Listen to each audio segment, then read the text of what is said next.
যে 5টি রাতের দোয়া আল্লাহ কখনো ফেরত দেয় না। সুবহানাল্লাহ। কয় রাতের দোয়া? 5 রাতের দোয়া আল্লাহ কখনো ফেরত দেয় না। তাহলে এই 5 রাতে মুমিনদের ইবাদত করতে হবে, আল্লাহর কাছে দোয়া করতে হবে।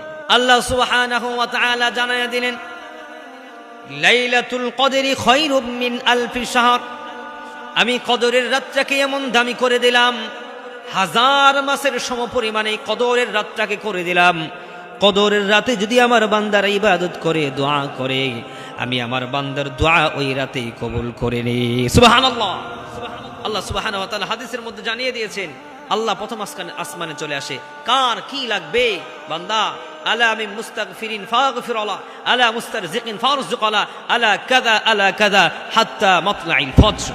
আল্লাহ ফজর পর্যন্ত এভাবে বান্দাকে ডাকতে থাকে। তাহলে 1 নম্বরে সবে কদরের রাতের দোয়া আল্লাহ সুবহানাহু ওয়া তাআলা ফেরত দেয় না। সবে বরাতের রাতের দোয়া আল্লাহ সুবহানাহু ওয়া তাআলা ফেরত দেয় না।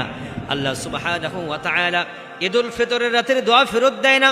আল্লাহ সুবহানাহু ওয়া তাআলা ঈদুল আযহার রাতের দোয়া কবুল করে নাই। রব্বুল আলামিনের হাবিব কিবরিয়া মুহাম্মদুর রাসূলুল্লাহ জানালেন, আরাফার দিনের দোয়া আল্লাহ সুবহানাহু ওয়া তাআলা কবুল করেন এবং আরাফার রাতের দোয়াও আল্লাহ তাআলা কবুল করে নেয়। সুবহানাল্লাহ। তাহলে এই 5টি রাত আমরা খেয়াল করব।